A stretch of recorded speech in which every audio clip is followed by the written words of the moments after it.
Jalen Ramsey yesterday traded from the Los Angeles Rams to the Miami Dolphins for a third-round pick and Hunter Long, former pretty good tight end prospect. I thought underrated tight end prospect who's done nothing at the NFL level so far.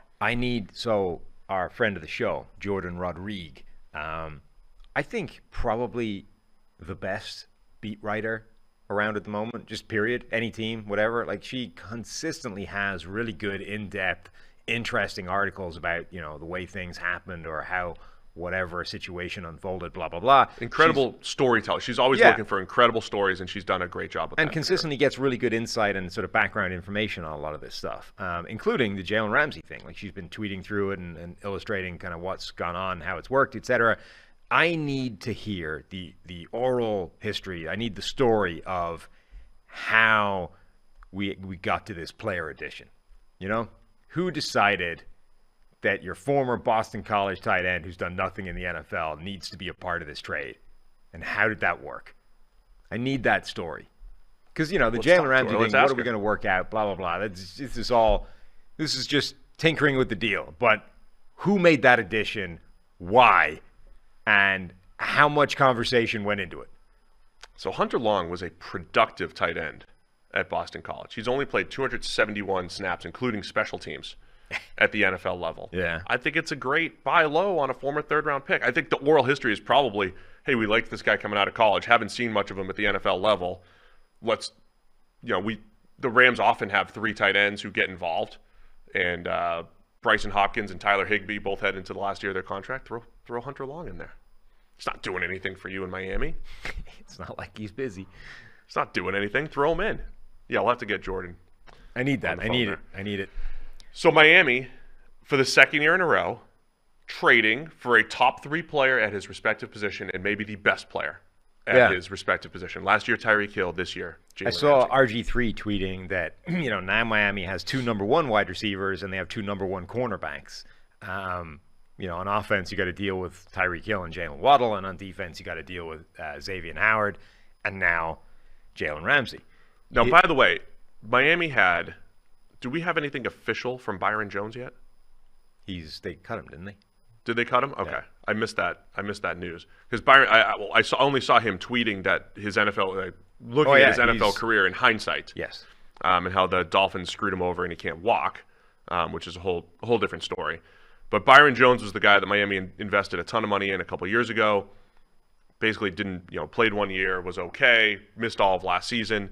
But yeah, now we're talking about Xavier Howard and Jalen Ramsey and Vic Fangio coming over, right? Miami's making power moves everywhere here because Vic Fangio is one of the most coveted defensive coordinators of the last 10 years. Remember, they traded for Bradley Chubb last season as well. They did. So that's a first-round pick in addition to that. Rams East.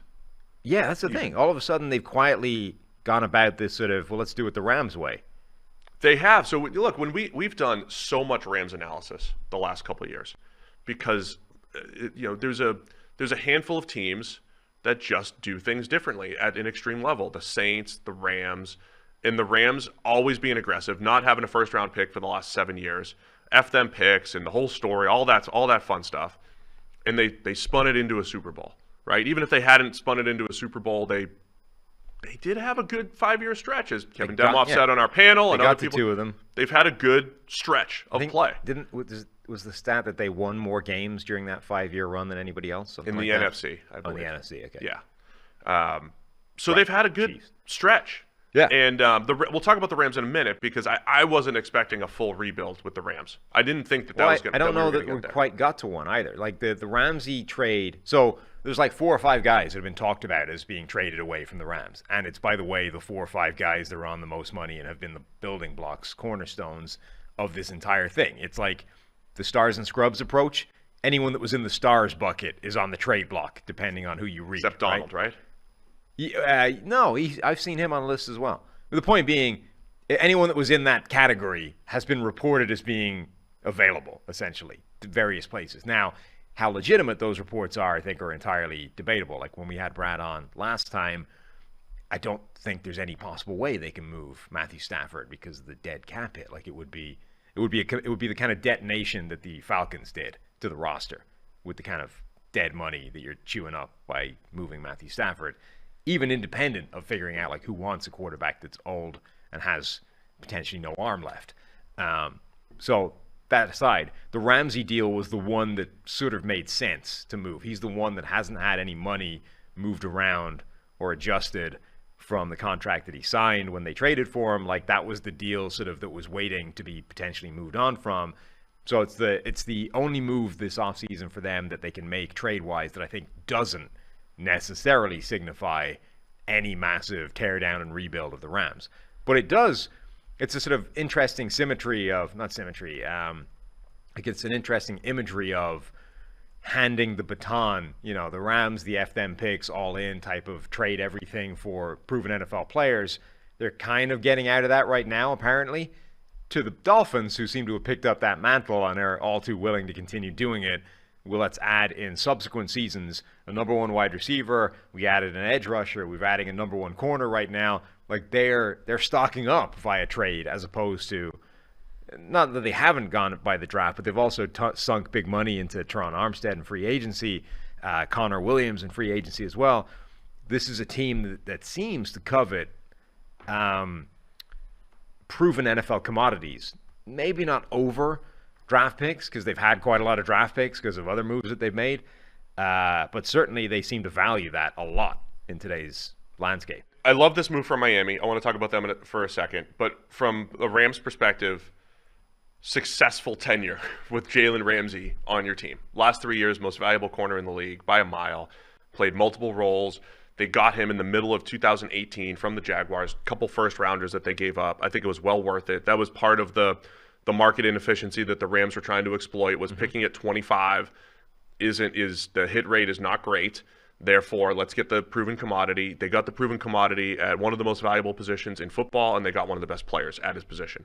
And now getting out from under a tough contract, which Miami just fully guaranteed for the next 2 years, getting out from under the contract of Ramsey, getting the 4.5 years of service out of him, getting a third rounder back. Might not feel great only having a third rounder coming back for someone as great as Jalen Ramsey. But again, I think the tenure, the move was worth it. And I don't know how much it's worth to look at the moves from start to finish. I think over time it's probably good. But from start to finish, this move for the Rams was awesome. Yeah, my only question for them is, okay, now you've made this shift. You've traded away Jalen Ramsey, who was a really important part of that defense. What do you do to replace him? So they probably like Kobe Durant as one of their starting corners. He played, he's flashed when he's played, and they liked him, I think, as a prospect when they got him, but he's your number one corner right now. And because you didn't get that much back in the trade for Jalen Ramsey, you're not working with a high draft pick here. So pick number 36 is the Rams' first draft pick, and then they don't pick again until 69, 77, 136. Like, this is not a team tremendously well-positioned to draft a cornerback to come in and start. Do you turn to free agency, which is a weird group of corners where they're either sort of young and not great or they're old and great? Like, do you want to get into that market? Like this, how they go about replacing Jalen Ramsey is going to be interesting to watch, because I think that signifies what they're planning in the next couple of years. I agree. They have never been a second-tier free agency type of team, right? They've been we're going to go Bobby Wagner when you weren't expecting. We're going to go big names. Do they start to go second wave of free agency type of players? Cam Sutton's of the world. Cam Sutton is one of those outside slot players who's a Jalen Ramsey light, right? Where you might be able to get light. Yeah, like similar production for pennies on the dollar. I don't know if they go that route, but those are the types of things that would signify change for the Rams, where they start to do what we said that the Bengals did really well, right? Which is basically get two starting offensive linemen for the price of one big name offensive lineman last year, where the Bengals got two starters for about $15 million per year. Instead of spending that all on one player, you spend it on two. If the Rams start going that route to kind of, fix a few of the holes, and then they get into free agency, and then they get into the draft, and then it's like, all right, we got to draft well. I mean, that's the strategy with the Rams, is they got to draft well. They do. More draft picks, rounds 2 through 7, and you have to draft well, to get the roster back. But I think we'll get an idea of what they're planning based off how they approach cornerback in free agency, like who they go after. Because I assume they're going to add a body, whatever it is. It's just a case of what sort of status that guy has that's probably going to indicate whether they think they're competing this year or not.